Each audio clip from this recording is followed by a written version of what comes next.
ನಮಸ್ಕಾರ ವೀಕ್ಷಕರೇ, lab doctor ಚಾನೆಲ್ಗೆ ಸ್ವಾಗತ. If you new to the ಚಾನಲನ್ನು ಪ್ಲೀಸ್ ಲೈಕ್ ಮಾಡಿ, ಶೇರ್ ಮಾಡಿ ಮತ್ತು ಸಬ್ಸ್ಕ್ರೈಬ್ ಮಾಡಿ. ಬಿಕಾಸ್ ಈ ಚಾನೆಲ್ ಮೂಲಕ ನಾವು ನಿಮಗೆ ಹೆಲ್ತ್ ರಿಲೇಟೆಡ್ ಇನ್ಫಾರ್ಮೇಷನ್, ಕರೆಕ್ಟ್ ಆದಂಥ ಮೆಡಿಕಲ್ ಇನ್ಫಾರ್ಮೇಷನನ್ನು ಕೊಡ್ತಾ ಇರ್ತೇವೆ. ಇವತ್ತಿನ ವಿಡಿಯೋದಲ್ಲಿ ನಾವು one of the requested topic ಇದು, ಈ ಮೆರೀನಾ ಅನ್ನುವಂತಹ ಒಂದು ಈ ಇಂಟ್ರಾಯೂಟ್ರೈನ್ ಡಿವೈಸಿನ ಬಗ್ಗೆ ಸ್ವಲ್ಪ ಮಾಹಿತಿಯನ್ನು ಪಡೆದುಕೊಳ್ಳೋಣ. ಸೊ ಈ ಮೆರೀನಾ ಅಂದರೆ ಏನು?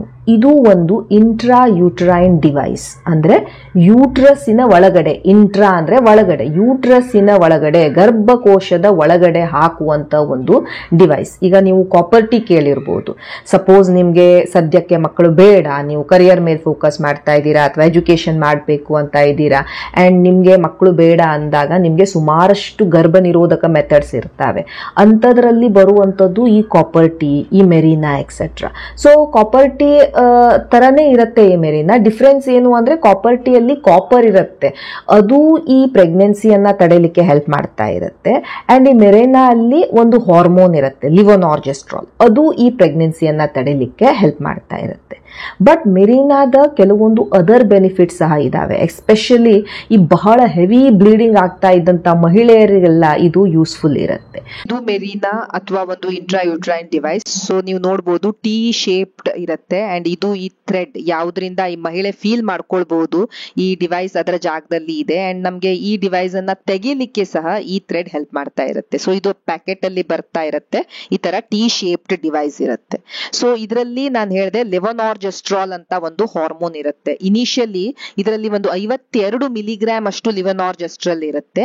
And every day around 20 microgram ಅಷ್ಟು ಈ ಹಾರ್ಮೋನ್ ಈ ಗರ್ಭಕೋಶದಲ್ಲಿ ಈ ಡಿವೈಸ್ ಬಿಡ್ತಾ ಇರುತ್ತೆ. ಲೇಟರ್ ಆನ್ ಹೇಗೆ ಟೈಮ್ ಪಾಸ್ ಆಗ್ತಾ ಹೋಗುತ್ತೆ, ಈ ಹಾರ್ಮೋನ್ ರಿಲೀಸ್ ಏನಾಗ್ತಾ ಹೋಗುತ್ತೆ, ಕಡಿಮೆ ಆಗ್ತಾ ಹೋಗುತ್ತೆ. But it can last for 5 years ತನಕ ಈ ಹಾರ್ಮೋನ್ ರಿಲೀಸ್ ಆಗ್ತಾ ಇರುತ್ತೆ. ಸೊ ಈ ಮೆರೀನಾ ಅಥವಾ ಈ ಲಿವೊನಾರ್ಜೆಸ್ಟ್ರಾಲಿನ ಕೆಲಸ ಏನು? ಇದು ಪ್ರೆಗ್ನೆನ್ಸಿಯನ್ನ ತಡಿತಾ ಇರುತ್ತೆ. ಹೇಗೆ ತಡೆಯುತ್ತೆ? ಇದು ಈ ಗರ್ಭಕಂಠದ ಒಳಗಿರುವಂತಹ ಈ ಮ್ಯೂಕಸ್ ಏನಿರುತ್ತೆ ಅದನ್ನ ಗಟ್ಟಿ ಮಾಡುತ್ತೆ. ಸೊ ದಟ್ ಸ್ಪರ್ಮ್ ಎಂಟ್ರಿಯನ್ನ ತಡಿತಾ ಇರುತ್ತೆ. ಸ್ಪರ್ಮಿನ ಅಗೇನ್ಸ್ಟ್ ಅಥವಾ ಶುಕ್ರಾಣುವಿನ ಮೇಲೆ ಇದು ಈ ಫಂಕ್ಷನ್ ಅನ್ನ ಅದು ತಡಿತಾ ಇರುತ್ತೆ. ಅಂಡ್ ಆಲ್ಸೋ ಏನ್ ಮಾಡುತ್ತೆ, ಈ ಗರ್ಭಕೋಶದ ಒಳಗೋಡೆ ಏನಿರುತ್ತೆ ಅದನ್ನ ಇದು ತೆಳ್ಳಗ್ ಮಾಡ್ತಾ ಇರುತ್ತೆ. ಆದ್ರಿಂದ ಈ ಹೆವಿ ಬ್ಲೀಡಿಂಗ್ ಇರುವಂತ ಪೇಷಂಟ್ಸ್ ಅಲ್ಲಿ ನಾವು ಕೊಡ್ತೇವೆ. ಸೊ ದಟ್ ಈ ಲೈನಿಂಗ್ ಏನಿರುತ್ತೆ ಅದು ತೆಳ್ಳಗಾಗ್ಲಿ, ಜಾಸ್ತಿ ಬ್ಲೀಡಿಂಗ್ ಆಗೋದು ಬೇಡ ಅಂತ ಈ ಡಿವೈಸ್ ಅನ್ನ ಹಾಕ್ತಾ ಇರ್ತಾರೆ. ಅಂಡ್ ಇದು ನೀವು ನೋಡ್ಬೋದು, ಇದು ಕಾಪರ್ ಟಿ ಅಂಡ್ ಇದು ಈ ಮೆರೀನಾ. ಸೊ ಇದು ಹಾರ್ಮೋನ್ ಇರುತ್ತೆ ಇದರಲ್ಲಿ, ಅಂಡ್ ಕಾಪರ್ ಟಿ ಅಲ್ಲಿ ಕಾಪರ್ ಇರುತ್ತೆ. ಸೊ ಕಾಪರ್ ಟಿ ಏನ್ ಮಾಡುತ್ತೆ, ಇದು ಸಹ ಈ ಫ್ಯಾಮಿಲಿ ಪ್ಲಾನಿಂಗ್ ಅಲ್ಲಿ ಮಕ್ಕಳು ಆಗೋದನ್ನ ನಿಮ್ಗೆ ತಡೆಯಬೇಕು ಅಂದಾಗ ನಾವು ಈ ಕಾಪರ್ ಟಿ ಅನ್ನ ಸಹ ಯೂಸ್ ಮಾಡ್ತಾ ಇರ್ತೇವೆ. ಬಟ್ ಈ ಮೆರೀನಾದ ಅಡ್ವಾಂಟೇಜ್ ಏನು? ನಾನು ಹೇಳಿದಾಗೆ ಇದು ಹೆವಿ ಬ್ಲೀಡಿಂಗ್ ಅನ್ನ ಸಹ ತಡೆಯುವಂತ ಕೆಪಾಸಿಟಿಯನ್ನ ಹೊಂದಿರುತ್ತೆ. ಸೊ ಈ ಮೆರೀನಾದ ಯೂಸಸ್ ಏನು? ಫಸ್ಟ್ ಥಿಂಗ್ ನಾನು ಹೇಳಿದೆ ಫ್ಯಾಮಿಲಿ ಪ್ಲಾನಿಂಗ್. ನಿಮ್ಗೆ ಸದ್ಯ ಮಕ್ಕಳು ಬೇಡ ಅಂಡ್ ಈ ಮೆರೀನಾದ ಕಾಂಟ್ರಾಸೆಪ್ಷನ್ ಎಫೆಕ್ಟ್ ಏನಿರುತ್ತೆ, ಒಂದು 5 ರಿಂದ 8 ವರ್ಷದವರೆಗೆ ಇದು ನಿಮ್ಗೆ ಇಫೆಕ್ಟ್ ಅನ್ನ ಕೊಡ್ತಾ ಇರಬಹುದು. ಸೊ ನೀವು ಅಷ್ಟು ದಿವಸಗಳ ಮಟ್ಟಿಗೆ ಈ ಡಿವೈಸ್ ಅನ್ನ ಯೂಸ್ ಮಾಡ್ತಾ ಇರಬಹುದು. ಸೊ ಫಸ್ಟ್ ಥಿಂಗ್ ಅಂತ ಹೇಳಿದ್ರೆ ಇದು ಒಂದು ಕಾಂಟ್ರಾಸೆಪ್ಟಿವ್ ಮೆಥಡ್ ಅಥವಾ ಫ್ಯಾಮಿಲಿ ಪ್ಲಾನಿಂಗ್ ಮಾಡ್ತಾ ಇದ್ದಾಗ, ಅಂಡ್ ಸಪೋಸ್ ನಿಮ್ಗೆ ಒಂದು 4-5 ವರ್ಷ ಮಕ್ಕಳು ಬೇಡ, ನಿಮ್ ದಿನ ಗುಳಿಗೆ ತಿನ್ನೋದು ಬೇಡ, ನೀವು ಕಾಂಡಮ್ ಯೂಸ್ ಮಾಡಬೇಕು ಅಂತ ನಿಮ್ ಮನ್ಸಿಲ್ಲ, ಆ ತರದೆಲ್ಲ ಕಂಡೀಷನ್ಸ್ ಅಲ್ಲಿ ನೀವು ಇದನ್ನ ಕನ್ಸಿಡರ್ ಮಾಡಬಹುದು. That is Mirena. That is a first use of this device. ಈ ಮೆರೀನಾ ನಾನು ಹೇಳಿದೆ it can last up to 5 to 8 years. And ಇದರ ಫೇಲಿಯರ್ ರೇಟ್ ಅಂದ್ರೆ 100 ಜನ ಮಹಿಳೆಯರು ಇದನ್ನ ಯೂಸ್ ಮಾಡ್ತಾ ಇದ್ರೆ 1% ಅಂದ್ರೆ ಒಂದು ಮಹಿಳೆಗೆ ಇದರಲ್ಲಿ ಇದು ಫೇಲ್ ಹಾಕೊಂಡು ಪ್ರೆಗ್ನೆನ್ಸಿ ಆಗ್ಬೋದು. 99% ಆಫ್ ದ ಮಹಿಳೆಯರಲ್ಲಿ ಇದು ಇಫೆಕ್ಟಿವ್ ಇರುತ್ತೆ. ಇದರ ಫೇಲಿಯರ್ ರೇಟ್ ಬಹಳ ಕಡಿಮೆ ಇರುತ್ತೆ. ಅಂಡ್ ಇದು ಏನ್ ಮಾಡತ್ತೆ, ಈಗ ಗುಳಿಗೆ ಎಲ್ಲ ತೆಗೆದುಕೊಂಡ್ರೆ ಏನಾಗತ್ತೆ, ಕೆಲವೊಮ್ಮೆ ಈ ಸಿಸ್ಟಮಿಕ್ ಸೈಡ್ ಎಫೆಕ್ಟ್ಸ್ ಬರ್ತಾ ಇರುತ್ತೆ. ಬಟ್ ಈ ಮೆರೀನಾದಲ್ಲಿ ಏನಾಗತ್ತೆ, ಇದು ಗರ್ಭಕೋಶದಲ್ಲಿ ಮಾತ್ರ ಲಿಮಿಟ್ ಇರೋದ್ರಿಂದ ಇದರ ಇಫೆಕ್ಟ್ ಆ ಗರ್ಭಕೋಶಕ್ಕೆ ಮಾತ್ರ ಇರುತ್ತೆ. ನಿಮ್ಮ ಫುಲ್ ಬಾಡಿ ಮೇಲೆ ಇದು ಜಾಸ್ತಿ ಸೈಡ್ ಇಫೆಕ್ಟ್ಸ್ ಅನ್ನ ಮಾಡ್ತಾ ಇರೋದಿಲ್ಲ. ಅಂಡ್ ಇದರ ಇನ್ನೊಂದು ಅಡ್ವಾಂಟೇಜ್ ಅಂತ ಹೇಳಿದ್ರೆ ಏನು, ಈಗ ನೀವು ಸಪೋಸ್ ಇದರ ಕಾಸ್ಟ್ ಏನಿರುತ್ತೆ ಅರೌಂಡ್ 3000-4000 ಅಂಡ್ ಇನ್ಸರ್ಷನ್ ಅದು ಹಾಕ್ಲಿಕ್ಕೆ ಕೆಲವೊಂದು ಚಾರ್ಜಸ್ ಇರುತ್ತೆ. ಬಟ್ ನೀವು ಎವ್ರಿ ಮಂತ್ ಈ ಟ್ಯಾಬ್ಲೆಟ್ಸ್ ಅನ್ನ ಕಾಸ್ಟ್ ಅನ್ನ ಕ್ಯಾಲ್ಕುಲೇಟ್ ಮಾಡಿದ್ರೆ ಅಂಡ್ 5 years ಇದನ್ನ ಒಂದ್ಸಲ ಹಾಕೊಂಡು ಬಿಟ್ಬಿಟ್ರೆ ಇದರ ಕಾಸ್ಟ್ ಆಲ್ಮೋಸ್ಟ್ ಸಿಮಿಲರ್ ಬರುತ್ತೆ. ಸೊ ಇದು ಕಾಸ್ಟ್ ಫ್ರೆಂಡ್ಲಿನೂ ಇರುತ್ತೆ, ಈಸಿ ಹಾಕ್ಬೋದು, ಈಸಿಲಿ ತೆಗಿಬಹುದು. ಒಂದ್ಸಲ ತೆಗೆದ ಮೇಲೆ ನಿಮ್ಮ ಫರ್ಟಿಲಿಟಿ ನೀವು ಇಮಿಡಿಯೇಟ್ಲಿ ಪ್ರೆಗ್ನೆಂಟ್ ಸಹ ಆಗ್ಬಹುದು. ಸೊ ಇವೆಲ್ಲ ಇದರ ಕೆಲವೊಂದು advantages in birth control. And second important advantage ಅಂತ ಹೇಳಿದ್ರೆ ಇದು ಬ್ಲೀಡಿಂಗ್ ಅನ್ನ ಕಡಿಮೆ ಮಾಡ್ತಾ ಇರುತ್ತೆ. ಸೊ ಕೆಲವೊಂದು ಪೇಷಂಟ್ಸಿಗೆ ಈ ಎಂಡೋಮೆಟ್ರಿಯೋಸಿಸ್ ಇರುತ್ತೆ, ಪೀರಿಯಡಿನ ಟೈಮ್ ಅಲ್ಲಿ ಬಹಳ ಬ್ಲೀಡಿಂಗ್ ಆಗ್ತಾ ಇರುತ್ತೆ, ಬಹಳ ಪೇನ್ ಬರ್ತಾ ಇರುತ್ತೆ, ಈ ಕ್ರ್ಯಾಂಪ್ಸ್ ಬರ್ತಾ ಇರುತ್ತೆ. ಸೊ ಇಂಥವರಿಗೆಲ್ಲ ಈ ಮೆರಿನಾ ಬಹಳ ಹೆಲ್ಪ್ಫುಲ್ ಇರುತ್ತೆ. ಬಿಕಾಸ್ ಈ ಹಾರ್ಮೋನ್ ಏನಿರುತ್ತೆ ಅದು ಸ್ಲೋ ಆಗಿ ರಿಲೀಸ್ ಆಗ್ತಾ ಇರುತ್ತೆ. ಅದು ಈ ತರದ ಈ ಕ್ರ್ಯಾಂಪ್ಸ್ ಆಗ್ಬೋದು ಅಥವಾ ಈ ತರ ಹೆವಿ ಬ್ಲೀಡಿಂಗ್ ಆಗ್ತಾ ಇದ್ದಾಗಲೆಲ್ಲ ನಾವು ಈ ಮೆರಿನಾ ಅನ್ನ ಪೇಷಂಟ್ಸಿಗೆ ಸಜೆಸ್ಟ್ ಮಾಡ್ತಾ ಇರ್ತೇವೆ. ಕೆಲವೊಮ್ಮೆ ಪೇಷಂಟಿಗೆ ಈ ಗರ್ಭಕೋಶದ ಒಳಗೋಡೆ ಬಹಳ ಥಿಕ್ ಆಗ್ಬಿಡುತ್ತೆ, ಎಂಡೋಮೆಟ್ರಿಯಂ ಥಿಕ್ನಿಂಗ್ ಇರುತ್ತೆ ಅಥವಾ ಎಂಡೋಮೆಟ್ರಿಯಲ್ ಹೈಪರ್ಪ್ಲೇಸಿಯಾ ಇರುತ್ತೆ. ಈ ಗರ್ಭಕೋಶದ ಒಳಗೋಡೆ ಏನಾಗುತ್ತೆ ಸ್ನಾಯುಗಳ ಒಳಗಡೆ ಸೇರ್ಕೊಳ್ಳಿಕ್ಕೆ ಶುರುವಾಗುತ್ತೆ, ಎಡಿನೋಮಯೋಸಿಸ್ ಇರುತ್ತೆ. ಆವಾಗ್ಲೂ ಸಹ ಪೇಷಂಟಿಗೆ ಹೆವಿ ಬ್ಲೀಡಿಂಗ್ ಇರುತ್ತೆ, ಬಹಳ ಪೇನ್ ಇರುತ್ತೆ. ಅಂತದ್ರಲ್ಲೆಲ್ಲ ಈ ಡಿವೈಸ್ ಹೆಲ್ಪ್ ಮಾಡ್ತಾ ಇರುತ್ತೆ, ಯಾಕಂದ್ರೆ ಇದು ಬ್ಲೀಡಿಂಗ್ ಅನ್ನ ಕಡಿಮೆ ಮಾಡುತ್ತೆ. ಅಂಡ್ ಆಲ್ಸೋ ಈ ತರ ಹೆವಿ ಬ್ಲೀಡಿಂಗ್ ಇಂದ ನಿಮಗೆ ರಕ್ತಹೀನತೆ ಆಗ್ತಾ ಇದೆ ಅಂದಾಗ್ಲೆಲ್ಲ ನಾವು ಈ ಡಿವೈಸ್ ಅನ್ನ ಸಜೆಸ್ಟ್ ಮಾಡ್ತಾ ಇರ್ತೇವೆ. So main advantage of this Marina ಅಂದ್ರೆ ಡೆಫಿನೆಟ್ಲಿ ಇದು ಈ ಫ್ಯಾಮಿಲಿ ಪ್ಲಾನಿಂಗಿಗಂತೂ ಹೆಲ್ಪ್ ಮಾಡೇ ಮಾಡುತ್ತೆ. ಅದರ ಜೊತೆ ಇದರ ಆಡೆಡ್ ಅಡ್ವಾಂಟೇಜ್ ಅಂದ್ರೆ ಏನು, ಇದು ಈ ಬ್ಲೀಡಿಂಗ್ ಹೆವಿ ಬ್ಲೀಡಿಂಗ್ ಏನಿರುತ್ತೆ ಅಂತಹ ಪೇಷಂಟ್ಸ್ ಅಲ್ಲೆಲ್ಲ ಬಹಳ ಇಫೆಕ್ಟಿವ್ ಕೆಲಸ ಮಾಡ್ತಾ ಇರುತ್ತೆ. ಕೆಲವೊಂದು ಪೇಷಂಟ್ಸ್ ಅಲ್ಲಿ ನಾವಿದನ್ನ ಹಾಕ್ತಾ ಇರೋದಿಲ್ಲ. ಸಪೋಸ್ ನಿಮ್ಗೆ ಈ ಮೊದಲಿಂದ ಈ ಗರ್ಭಕೋಶದ ಪ್ರಾಬ್ಲಮ್ ಇದೆ, ಗರ್ಭಕೋಶ ಸರಿಯಾಗಿ ಡೆವಲಪ್ ಆಗಲಿಲ್ಲ, ಯುಟ್ರೈನ್ ಎನಾಮಲೀಸ್ ಎಕ್ಸೆಟ್ರಾ ಇದ್ದಾಗ ನಾವು ಈ ಡಿವೈಸ್ ಅನ್ನ ಹಾಕ್ಲಿಕ್ಕೆ ಆಗ್ತಾ ಇರೋದಿಲ್ಲ. ಸಪೋಸ್ ನಿಮ್ಮ ಗರ್ಭಕೋಶದಲ್ಲಿ ದೊಡ್ಡ ದೊಡ್ಡ ಗಡ್ಡೆಗಳು ಫೈಬ್ರಾಯ್ಡ್ಸ್ ಇದಾವೆ ಅಂದಾಗ ನಾವು ಈ ಮೆರಿನಾ ಅನ್ನ ಇನ್ಸರ್ಟ್ ಮಾಡಕ್ ಆಗೋದಿಲ್ಲ.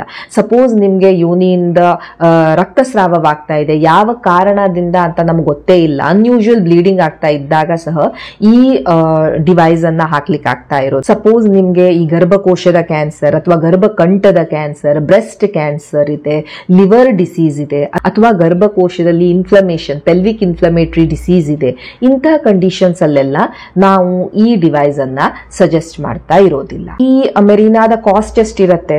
ಮೆರಿನಾದ cost can come anything between 3000 to 4000. ಕೆಲವೊಮ್ಮೆ ಇನ್ಸರ್ಷನ್ ಹಾಕ್ಲಿಕ್ಕೆ ಸಹ ಚಾರ್ಜಸ್ ಎಕ್ಸ್ಟ್ರಾ ಇರಬಹುದು. ಬಟ್ ಒಂದ್ಸಲ ಹಾಕೊಂಡ್ರಿ ಅಂತ ಹೇಳಿದ್ರೆ 5 years ತನಕ ನೀವು ಬಾದರ್ ಮಾಡುವಂತ ಅವಶ್ಯಕತೆ ಇರೋದಿಲ್ಲ. ಸೊ ಯಾವಾಗ ಈ ಡಿವೈಸ್ ಅನ್ನ ಹಾಕೊಳ್ಬೇಕು, ನೀವು ಯಾವಾಗ ಬೇಕಾದ್ರೂ ಇದನ್ನ ಹಾಕೊಳ್ಬಹುದು. ಬಟ್ ಇದನ್ನ ಗೈನಕಾಲಜಿಸ್ಟೇ ಹಾಕ್ತಾರೆ. ನೀವು ಹಾಸ್ಪಿಟ್ಲಿಗೆ ಹೋಗ್ಬೇಕು, OPD ಯಲ್ಲಿ ಒಂದು 5 ನಿಮಿಷದಲ್ಲಿ ಇದನ್ನ ಹಾಕಿ. ಯೂಶುವಲಿ ನಾವ್ ಏನ್ ಹೇಳ್ತೇವೆ, ನಿಮ್ಮ ಪೀರಿಯಡ್ ಸ್ಟಾರ್ಟ್ ಆದ 7 ದಿನಗಳ ಒಳಗಡೆ ಇದನ್ನ ಹಾಕೊಳ್ಳಿ. ಯಾಕಂದ್ರೆ ಆ ಟೈಮಲ್ಲಿ ಏನಾಗ್ತಾ ಇರುತ್ತೆ, ಗರ್ಭಕಂಠ ಸ್ವಲ್ಪ ಓಪನ್ ಇರುತ್ತೆ, ಸ್ಮೂತ್ ಆಗೋದು ಒಳಗೆ ಹೋಗ್ತಾ ಇರುತ್ತೆ. So that would be a better time. But ನೀವು ಯಾವಾಗ ಬೇಕೋ ಅದನ್ನ ಹಾಕೊಳ್ಬೇಕು, ಆ ತರ ಟೈಮಿಂಗ್ ಅಂತ ಏನು ಇಲ್ಲ. ಬಟ್ ಸಪೋಸ್ ನಿಮ್ಗೆ ಬಹಳ ಬ್ಲೀಡಿಂಗ್ ಆಗ್ತಾ ಇದೆ, ಬಹಳ ನಿಮ್ಗೆ ಹೆವಿ ಫ್ಲೋ ಇದೆ, ಆ ತರದ ಕಂಡೀಷನ್ಸ್ ಅಲ್ಲೆಲ್ಲ ಡಾಕ್ಟರ್ಸ್ ಏನ್ ಮಾಡ್ತಾರೆ, ಒಂದು DNC ಅನ್ನ ಮಾಡ್ತಾರೆ. ನಿಮ್ಮ ಯೋನಿಯ ಮುಖಾಂತರ ನಿಮ್ಮ ಗರ್ಭಕೋಶಕ್ಕೆ ಹೋಗಿ ಅಲ್ಲಿನ ಒಳಗೋಡೆಯನ್ನೆಲ್ಲ ಕೆರೆದು ಅದನ್ನ ಲ್ಯಾಬೋರೇಟರಿಗೆ ಕಳಿಸ್ತಾರೆ. ಅಂಡ್ ಅದನ್ನ ನೋಡಾದ್ಮೇಲೆ ಸಪೋಸ್ ಅಲ್ಲಿ ಏನು ಇಲ್ಲ, ಕ್ಯಾನ್ಸರ್ ಇಲ್ಲ ಎಕ್ಸೆಟ್ರಾ ಗೊತ್ತಾದ ಮೇಲೆ ಈ ಬ್ಲೀಡಿಂಗ್ ಅನ್ನ ಕಂಟ್ರೋಲ್ ಮಾಡಬೇಕು ಅಂತ ನಿಮ್ಮ ಡಾಕ್ಟರ್ ಡಿಸೈಡ್ ಮಾಡಿದಾಗ ಆಗ ಅವರು ಈ ಮೆರಿನಾ ಅನ್ನ ಈ DNC ಟೈಮ್ ಅಲ್ಲಿನೇ ಅವರು ಇನ್ಸರ್ಟ್ ಮಾಡುವಂತ ಚಾನ್ಸಸ್ ಸಹ ಇರ್ತವೆ. ಸೊ ಇದು ಬರೀ 5 ನಿಮಿಷ ಬೇಕಾಗತ್ತೆ ಇದನ್ನ ಇನ್ಸರ್ಟ್ ಮಾಡಕ್ಕೆ. OPD ಯಲ್ಲೇನೆ ಮಾಡ್ತಾರೆ, ನೀವು ಹಾಸ್ಪಿಟಲ್ ಅಲ್ಲಿ ಅಡ್ಮಿಟ್ ಆಗಬೇಕು ಆ ತರದ್ ಏನೂ ಇರೋದಿಲ್ಲ. ಸೊ ಇದು ಒಂದು T ಶೇಪ್ಡ್ ಡಿವೈಸ್ ಇರೋದ್ರಿಂದ ಕೆಳಗಡೆ ಅದಕ್ಕೆ ಒಂದು ಸಣ್ಣ ದಾರ ಇರುತ್ತೆ, ಒಂದು ಸಣ್ಣ ಥ್ರೆಡ್ ಇರುತ್ತೆ. ಸೊ ಈ ಥ್ರೆಡ್ ಅನ್ನ ಯಾಕೆ ಯೂಸ್ ಮಾಡ್ತಾ ಇರ್ತೇವೆ ನಾವು, ಒಂದು ಆ ಮಹಿಳೆ ಅದನ್ನ ಫೀಲ್ ಮಾಡ್ತಾ ಇರ್ಬೋದು, ಓಕೆ ಈ ಡಿವೈಸ್ ಆ ಜಾಗದಲ್ಲೇ ಇದೆ ಅಂತ. ಎರಡನೇದು ತೆಗಿಬೇಕಾದ್ರೂ ಸಹ ನಾವು ಈ ದಾರ ದಾರವನ್ನ ಎಳ್ಕೊಂಡು ಇದನ್ನ ತೆಗಿತಾ ಇರ್ತೇವೆ. ತೆಗಿಲಿಕ್ಕೂ ಸಹ ಇದಕ್ಕೆ ಒಂದು 2 ರಿಂದ 3 ನಿಮಿಷ ಬೇಕಾಗತ್ತೆ. ಇದರನ್ನು ಸಹ OPD ಯಲ್ಲೇನೆ ನಿಮ್ಮ ಡಾಕ್ಟರ್ ತೆಗೆದುಕೊಡ್ತಾರೆ. ನೀವು 5 ಇಯರ್ಸ್ ಆದ್ಮೇಲೆ ತೆಗೆಸ್ಕೊಳ್ಬಹುದು, ಅಥವಾ ನಿಮ್ಗೆ ಪ್ರೆಗ್ನೆನ್ಸಿ ಈಗ ಬೇಗ ಮಾಡ್ಕೊಳ್ಬೇಕು ಅಂತ ಇದೀರಾ ಅಂದಾಗ ಅದನ್ನ ತೆಗೆಸ್ಕೊಳ್ಬಹುದು. ತೆಗೆದ ನಂತರ ನೀವು ಡೆಫಿನೆಟ್ಲಿ ಪ್ರೆಗ್ನೆಂಟ್ ಆಗಬಹುದು, ಅಥವಾ ನಿಮ್ಗೆ ಬೇರೆ ಏನಾದ್ರೂ ಕಾಂಪ್ಲಿಕೇಶನ್ಸ್ ಬಂದಿದೆ, ಹೈ BP ಎಕ್ಸೆಟ್ರಾ, ಅಥವಾ ಏನಾದ್ರೂ ಕ್ಯಾನ್ಸರ್ ಎಕ್ಸೆಟ್ರಾ ಡೆವಲಪ್ ಆಗ್ತಾ ಇದೆ ಅಂದಾಗ, ಅಥವಾ ನಿಮ್ಗೆ ಇನ್ಫೆಕ್ಷನ್ ಆಗ್ತಾ ಇದೆ ಅಂದಾಗ್ಲೆಲ್ಲ ಡಾಕ್ಟರ್ ಇದನ್ನ ತೆಗಿತಾರೆ. ಮೆರಿನಾ ಯೂಸ್ ಮಾಡೋದ್ರಿಂದ ಕೆಲವೊಂದು ರಿಸ್ಕ್ ಅಥವಾ ಕೆಲವೊಂದು ಸೈಡ್ ಇಫೆಕ್ಟ್ಸ್ ಆಗಬಹುದು. ಈಗ ನಾನು ಹೇಳಿದ ಹಾಗೇನೆ ಈ ಮೆರಿನಾ 99% ಆಫ್ ದ ಕೇಸಸ್ ಅಲ್ಲಿ ಈ ಫ್ಯಾಮಿಲಿ ಪ್ಲಾನಿಂಗ್ ಅಲ್ಲಿ ಇದು ಹೆಲ್ಪ್ ಮಾಡ್ತಾ ಇರುತ್ತೆ. ಬಟ್ 1% ಕೇಸಸ್ ಅಲ್ಲಿ ಇದು ಫೇಲ್ ಆಗಬಹುದು ಅಂಡ್ ಆ ಮಹಿಳೆ ಪ್ರೆಗ್ನೆಂಟ್ ಆಗಬಹುದು. ಈ ಮೆರಿನಾ ಯಾವುದೇ ಲೈಂಗಿಕವಾಗಿ ಹರಡುವಂತಹ ರೋಗಗಳ ಅಗೇನ್ಸ್ಟ್ ಇದು ಪ್ರೊಟೆಕ್ಷನ್ ಅನ್ನ ಕೊಡ್ತಾ ಇರೋದಿಲ್ಲ. ಸೊ ಲೈಂಗಿಕವಾಗಿ ಹರಡುವಂತಹ ರೋಗ HIV, hepatitis B, HCV, syphilis ಇವುಗಳಿಂದ ನಿಮ್ಗೆ ಪ್ರೊಟೆಕ್ಷನ್ ಬೇಕು ಅಂದ್ರೆ ನೀವು ಮತ್ತೆ ಈ ಕಾಂಡಮ್ಸ್ ಅನ್ನೇ ಯೂಸ್ ಮಾಡಬೇಕಾಗತ್ತೆ. ಇನ್ನೊಂದು ಸೈಡ್ ಇಫೆಕ್ಟ್ಸ್ ಯಾವುದು ಈ ಮೆರಿನಾ ಹಾಕೊಂಡ ಪೇಷಂಟ್ಸ್ ಅಲ್ಲಿ ನಾವು ನೋಡ್ತಾ ಇರ್ತೇವೆ, ಇರ್ರೆಗ್ಯುಲರ್ ಬ್ಲೀಡಿಂಗ್ ಆಗುತ್ತೆ. ಈ ಡಿವೈಸ್ ಹಾಕೊಂಡ ವಿತಿನ್ 3 ಮಂತ್ಸ್ ಅಲ್ಲಿ ಈ ಮಹಿಳೆಯರಿಗೆ ಆವಾಗ ಇವಾಗ ಸ್ವಲ್ಪ ಪೀರಿಯಡ್ ಇನ ವೇರಿಯೇಷನ್ ಆಗ್ತಾ ಇರಬಹುದು. ಬಟ್ ಹೇಗೆ ಅದು ಟೈಮ್ ಪಾಸ್ ಆಗತ್ತೆ, ಬೈ 6 ಮಂತ್ಸ್ ಇದು ಸೆಟಲ್ ಡೌನ್ ಆಗತ್ತೆ. But yes, initially first 2-3 months ಅಲ್ಲಿ ಸ್ವಲ್ಪ ಇರ್ರೆಗ್ಯುಲರ್ ಬ್ಲೀಡಿಂಗ್ ಆಗೋದು, ಸ್ಪಾಟಿಂಗ್ ಆಗೋದು, ಇನ್ ಬಿಟ್ವೀನ್ ಪೀರಿಯಡ್ ಸ್ವಲ್ಪ ಬ್ಲೀಡ್ ಆಗೋದು, ಇವೆಲ್ಲ ಚಾನ್ಸಸ್ ಇರ್ತವೆ. ಬಟ್ ವಿತಿನ್ 6 ಮಂತ್ಸ್ ಅದು ಪೀರಿಯಡ್ಸ್ ಮತ್ತೆ ರೆಗ್ಯುಲರ್ ಆಗ್ಲಿಕ್ಕೆ ಶುರು ಆಗುತ್ತೆ. ಎರಡನೇ ಸೈಡ್ ಇಫೆಕ್ಟ್ ಅಂತ ಹೇಳಿದ್ರೆ, ನಾನು ಹೇಳಿದ ಹಾಗೆ ಈ ಮೆರಿನಾ ಏನ್ ಮಾಡುತ್ತೆ, ಈ ಗರ್ಭಕೋಶದ ಒಳಗೋಡೆಯನ್ನ ಅದು ಥಿನ್ ಮಾಡುತ್ತೆ, ತೆಳ್ಳಗ್ ಮಾಡುತ್ತೆ. ಸೊ ಆದ್ರಿಂದ ಅರೌಂಡ್ 23% ಜನರಲ್ಲಿ ಏನಾಗುತ್ತೆ, ಅವರ ಬ್ಲೀಡಿಂಗ್, ಈ ಪೀರಿಯಡ್ ಇನ ಫ್ಲೋ ಏನಿರುತ್ತೆ, ಪೀರಿಯಡ್ ಅಲ್ಲಿ ಬ್ಲೀಡ್ ಆಗುವಂತದ್ದು ಏನಿರುತ್ತೆ ತುಂಬಾ ಕಡಿಮೆ ಆಗ್ತಾ ಬರುತ್ತೆ. ಒಂದು 20% ಜನರಲ್ಲಿ ಅದು ಬ್ಲೀಡಿಂಗ್ ಕಂಪ್ಲೀಟ್ಲಿ ನಿತ್ಯ ಹೋಗ್ಬೋದು. ಬಟ್ ಯಾವಾಗ ನೀವು ಈ ಮೆರಿನಾನ ತೆಗಿತೀರಾ ಅದು ಮತ್ತೆ ರಿಸ್ಯೂಮ್ ಆಗತ್ತೆ, ಮೊದಲು ಹೇಗಿತ್ತು ಅದೇ ರೀತಿ ಅದು ಬರ್ಲಿಕ್ಕೆ ಶುರು ಆಗತ್ತೆ. ಕೆಲವೊಬ್ಬರಿಗೆ ಈ ಮೆರಿನಾ ಹಾಕೊಳ್ಳೋದ್ರಿಂದ ಹೆಡೇಕ್ ಆಗ್ತಾ ಇರಬಹುದು, ಸ್ವಲ್ಪ ಮೈಗ್ರೇನ್ ಬರ್ತಾ ಇರಬಹುದು, ಮೂಡ್ ಸ್ವಿಂಗ್ಸ್ ಆಗ್ತಾ ಇರಬಹುದು, ಅಂಡ್ ಕೆಲವೊಬ್ಬರಿಗೆ ಇನ್ಫೆಕ್ಷನ್ ಅಥವಾ ಇನ್ಫ್ಲಮೇಷನ್, ಪೆಲ್ವಿಕ್ ಇನ್ಫ್ಲಮೇಟರಿ ಡಿಸೀಸ್ ಸಹ ಆಗ್ಬಹುದು. ಇವು ಸೈಡ್ ಇಫೆಕ್ಟ್ಸ್ ಏನಿರ್ತವೆ ಈ ಮೆರಿನಾದು ಬಹಳ ಕಡಿಮೆ, ಸಿಸ್ಟಮಿಕ್ ಸೈಡ್ ಇಫೆಕ್ಟ್ಸ್ ಎಸ್ಪೆಷಲಿ, ಯಾಕಂದ್ರೆ ಇದು ಗರ್ಭಕೋಶದಲ್ಲೇ ಇರುತ್ತೆ ಆದ್ರಿಂದ. ಬಟ್ ಎಸ್, ಇವು ಕೆಲವೊಂದು side effects which can happen with Mirena. So that is all about Mirena intrauterine device, ಅದರ uses ಮತ್ತು ಅದರ side effects. Thank you so much for watching the video. Please like, share and subscribe the channel. Thank you.